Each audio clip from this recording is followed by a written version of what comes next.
Unaweza ongea Kiingereza ama uko sawa Kiswahili? Naweza ongea Kiingereza. Okay, just you can introduce yourself. Pia unaweza mix kama unaona mahali unaona. Just introduce yourself and talk about your story a little bit. My name is Hassan Ramadhan, and I am 35 years old. I was born in Nairobi. I live in Umoja estate, and I am born again. And I ministry at Deliverance Church International Umoja, under Bishop J.B. Masinde, under Rev Moses Ngetich, under Rev Beth Waweru, and I am doing a ministry which involves rehabilitation of youths, especially youths who have gone under substance and abuse influence. And my story, this is my story about how I got into this substance and abuse addiction. It happened when I used to be, my mom died when I was small, so I think that affected me intensely, especially in school. So I started to get I was indulged in peer pressure, and in that peer pressure I found myself going into alcoholism. Your mother was single? Huh? No, my mom was not single, but she was like the breadwinner in my family. So when she died, I had many expectations in my life about her. So I thought it was like nothing will be better in my life since she has gone, and I was small at that time. So I think it really affected my growing up, and through that growing up, I found out myself going into groups of peer pressure, and that's how I ended up in alcoholism. How old were you when your mother died? I was 10 years old when my mom died, but the first time when I tasted alcohol, I was 14 years old. It was in standard 8, I remember. Okay. But I thought it was a cool thing to do at that time. So I just tasted, and by the time I was finishing high school, I was taking alcohol. And with time, I thought it was like a cool thing to do, but with time, I got into addiction because I graduated from alcohol. I went to marijuana. From marijuana, this miraa, mogoka, nini, and then I went to other drugs called tunazita white, ama wengine wanazita malego, masi, but we used to call them white. White. Me, I usually used to take my white ama bugizi, of which size on the kuspice yo pombe, of which alcoholism ilikuwa pia imeniingia sana, so I could depend on alcohol and those mabugizi mostly and weed. So hii kitu ilikuja kanikula to an extent that I lost many jobs. I didn't have a good relationship with my family. Na pia my health wise nilikuwa siko mzuri. Na pia ukiangalia lifestyle ilikuwa imebadilika. Before I was not like this. Nilikuwa nimeisha kimwili. I used to sleep in those clubs za pombe. Niko na nyumba palineza lala home, but I used to go and spend my whole nights huko kwa hizo area za pombe, a place called Peddlers Street. Hapo ndo nilikuwa shinda sana. Na hiyo place inaitwa Peddlers Street, iliitwa Peddlers Street because watu wanakunywa huko. Ni area tu imejaa mabaa na vitu zote. Yaani kila kitu ni hapa next ni bar. So ikakuja ikaitwa Peddlers Street. So nilienda this life ikaenda hivi at least until a time nikafika mahali nikajipata nimeingia prison. So vile niliingia prison hapo ndio I think at that time ulikuwa bado unasoma? Nilikuwa nimeshamaliza shule Form 4. Form 4. Hiyo time hata nikikunywa pombe nikienda hizo mapewa street nilikuwa ndio nilikuwa napoteza kazi, narudi na natafutiwa wengine. After 3 months ya kazi nikipata tu mshahara hivi ya mwezi 3 na ni mwezi ya 3 najipata nimepata mshahara na narudi tena kwa hiyo lifestyle. Nikionja tu kidogo hivi nafunguka kabisa. So it was a trend. So nikaanza kufika mahali familia yangu walichoka na mimi because hao ndio wananitafutia makazi but mimi naenda na mess. So ulikuwa unafanya kazi kama gani? First of all mimi niko na talanta ya art. Sasa nilikuwa nafanya kuchora tattoos, kuchora hizi but ikafika time nikakuwa consumed na alcohol nikaanza kutetemeka mkono. So hiyo kuchora ilikuwa tricky kufanya to draw because my hand is always shaking, so I can't draw something unless I take kwanza nitoe lock ama ni kunywe kitu kidogo ndio then I can function well. So unaona hiyo ni dependency. Nilikuwa na depend on alcohol. And apart from hizo hata hiyo ya kuchora nilikuwa nishaandikwa kazi places kadhaa. Za kutafutiwa unaandikwa but unaenda unakaa mwezi ya kwanza ile time unapata tu mshahara hivi. Hivyo ndo kazi yangu imeisha hii because hakuna kazi nilikuwa nafutwa. I used to mess with alcoholism. Ukipata mshahara hivi ni kwa pombe direct. Mshahara naenda na kunywa. Unasahau mambo ya kazi. Kunywa. Mshahara ikiisha sasa ndio nakumbuka nilikuwa kazi. Na ni kama 1 week ishapita. Unapata automatically najiambia mdosi atanifuku. So hata simeka hata hiyo step ya kurudi kwa hiyo kazi. Naona tu nilishafukuzwa na naendelea kuishi in that lifestyle. But since that time nilikuja nikajipata jail, hapo ndio nikaanza kureconnect, nikaanza kujiuliza maswali. Since nikienda jela, wale watu tulikuwa tunakunywa nao, hakuna mtu alinikaribia kuniona, hakuna mtu alikuja kuniona. Nikiwa huko jela, hakuna mtu hata aliniambia ati hivi na hivi, ati pole, tutatoka. No one consoled me, so I felt like I was alone. So only my brother alikuwa anakuja kuniona na saa zingine kuna watu tu walikuwa wananisaidia kwa simu hapo, wananitumia kitu. But hiyo time ndio nilikam ku realize that I need friends huko nje wale wenye hawezi nisaidia. So hapo ndio nilianza kuingia kujipata, naanza huko ndani tunahubiriwa. Nikapatana na mama anaitwa Catherine Mwiga, anakuwa anafanya prison. Akaniongelesha na one day akaniambia kama naweza taka commit my life to Christ, and I took that step, nikaokoka. Na since niliokoka niliona a big change. And naweza taka kuadvise watu wote wenye watch hapa that rehabilitation ya pombe ama drugs si lazima upelekwe kwa rehab. It starts with you, and also inachukua mkono wa Bwana ndio utoke hapo. Salvation is the only cure I can tell someone that imenisaidia kutoka kwa hiyo shimo. Because hii time ingine nilikuwa najaribu, naweza kata 3 months bila pombe, but mwaka ikienda kuisha nilirudi tena.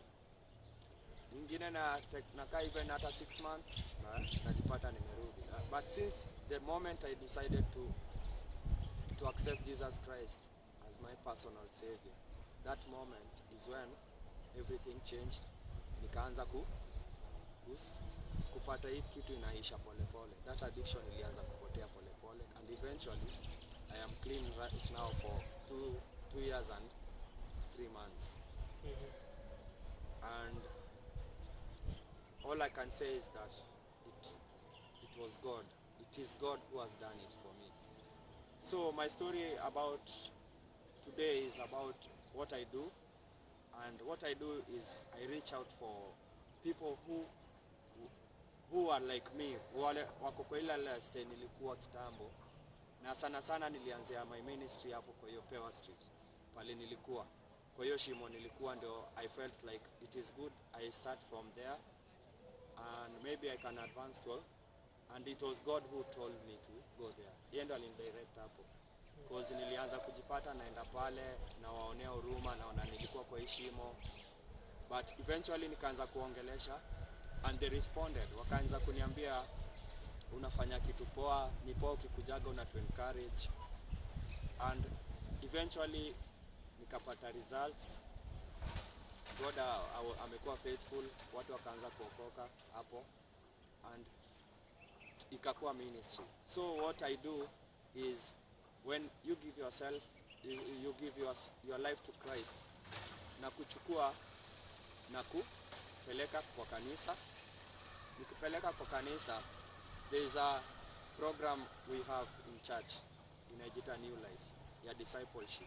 So your discipleship, it's the same program I underwent, na ndio ikanisaidia kuondoka kwa hiyo addiction.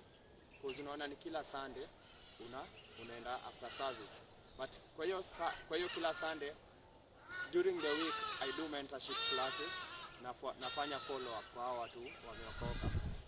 Alafu pia ukiokoka na you don't have something to do, because many of the youths wako pale kwa pombe, wanasema wako idle, hawana kitu ya kufanya, ndio wako pale.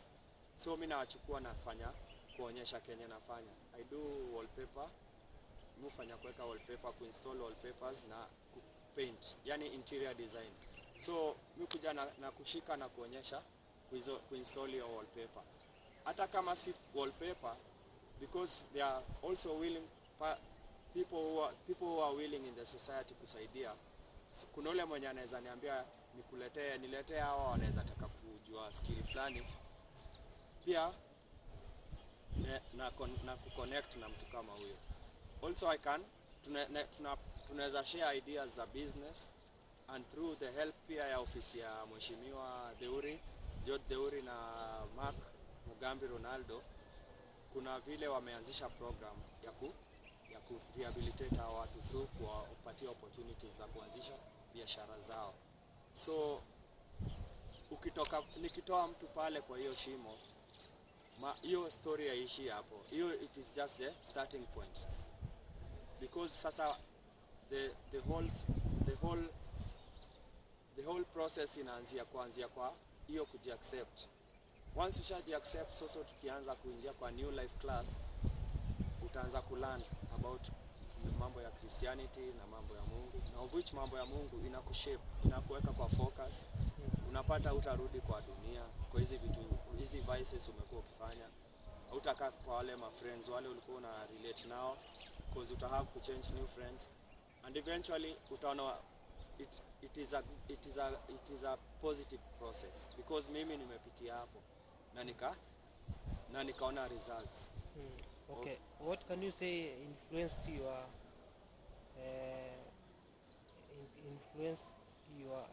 addiction? Yani nini likusababisha ukaingia mambo ya pombe na dawa? Okay, kitu kwanza yenye ilifanya nikaingia kwa mambo ya pombe na dawa ilikuwa ya kwanza peer pressure. Alafu pia kuna hii mambo ya society, environment ile unaishi matters a lot.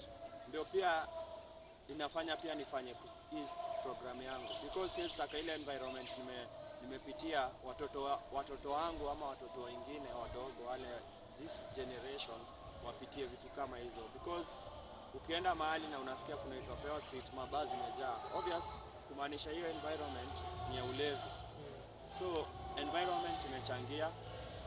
Pia factors zingine ni kama hiyo ya past, unapata unakuwa lonely. Hiyo story ya my mom vile alipass ili ni affect to an extent. Nilikuwa naona ni kama sina hope, I am hopeless kwa hii life, maybe see, cause my mama alikuwa shaniambia one day atanipeleka, alikuwa ananiambia ananipromise vitu mzuri. So I knew that yeye ndo alikuwa tegemeo yangu. But unaona, another factor ilikuwa imeni influence kwa hizo vitu zilikuwa, tuseme strongly, ilikuwa peer pressure.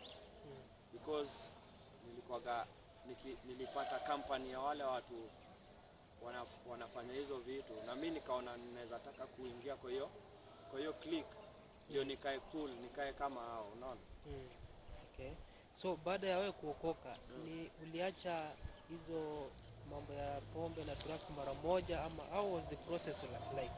Oh, baada ya kuokoka, hiyo process it is not an easy one. But although I can say that grace ya Mungu ilikuwa upon me, because pombe ilikuwa imenifika mwisho, na vile niliokoka I didn't struggle with it sana.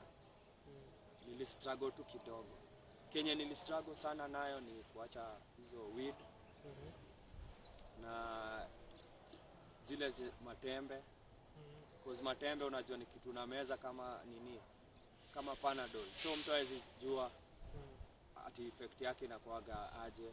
Alafu pia matembe haina harufu. Pia highness yake ni ingine tu, unakuwaga tu umetulia. So but what I can say that process yangu ilikuwaga ili take time less. I think hiyo ni grace ya Mungu, because kuna wale watu process yake inaweza take too much time ku heal, na ina depend na juu addiction yangu pia ilikuwa too strong, because mimi nilikuwa na withdrawal symptoms, nilikuwa natetemeka, nilikuwa na nosebleed mara mingi. Saa zingine nikienda kwa choo napata stool yangu iko na blood, unaona. So health wise pia sikuwa mzuri, but that process ilikuwa too gradual. Tuseme ilichukua less than 6 months kutoka kabisa, ndio ni plug in kwa lifestyle ile yangu sasa hii mpya nimekuwa nayo. Okay. So what is your advice to the church ministers and even pastors on how to deal with drug addicts? Okay, my advice to church ministers and pastors is that there is too much work outside here, and we should not focus kwa wale watu wako ndani ministry za church sana. Kazi iko huku nje, and because unaona hao walevi na hao watu wa drugs hawapatagi platform, hawezi toka kwa ulevi hapo kwa hizo shimo wakuje kwa church. So that's why nikaanza hii ministry ya ku reach out hadi kwa hizo shimo zao, kwa hizo dens za pombe, kwa hizo places zao wanakunywa, because hao pia ukiwafikia wanaona ile upendo uko nayo. Alafu I know kudraw hao watu karibu inakuwaga ni love only. Wanataka tu, kuna wale watu wako pale nje hawajui, hawana mtu wa kuwekea masikio wasikie story yake. Kuna ule mtu amekuja kwa pombe maybe because amekuwa anafanywa abuse na husband yake. Kuna mwingine labda alifanywa sexual abuse ndo akaingia kwa hizi vitu. So it is very difficult for them, but if we give them an ear ama tuonyeshe upendo, I know and I believe that we can rehabilitate so many people out there. Because kama singeanza kuwa reach hawa watu, niko sure hawangekuja kule church kuokoka, ama hawangeanza kufollow this path of Christianity.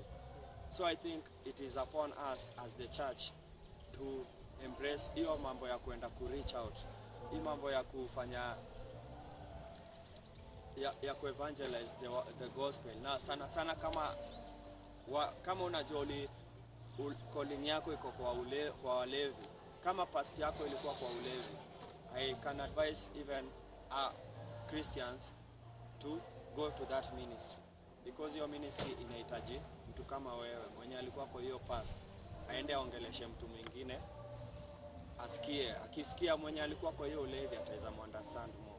But kama umeenda kuongelesha mlevi na hujai kunywa pombe, atakuangalia wewe haujui kenye anapitia, and mostly utajua, uta understand, because pia mentorship program ina involve utembee na yeye hata akiendelea kupunguza hiyo pombe, because you can't stop everything at once. Na hiyo addiction inakuwa ni ugonjwa, so you have to understand the person. Usimkemee ukiona alikunywa leo na aliokoka jana, amekunywa leo, una take heart, unaendelea tu kuwalk na yeye, unamwambia itakuwa tu sawa, because it is not easy pia kuacha hizi vitu at once. So that ministry inataka a lot of patience pia, na I thank God for grace. Amenipatia grace ya kuongelesha hao watu na kukuwa patient nao. Kuna wale saa zingine unaweza enda kuongelesha kwa mlevi, kuongelesha vibaya, and unajua kama hauna hiyo grace ya Mungu, unaweza kasirika, unaweza choka, unaweza ona sasa unafanya kazi bure. But hii kazi ni kazi ya Mungu, and I advise anyone ule anaweza taka tu ku plug in, ujitokeze na ueneze hii kazi ya Mungu.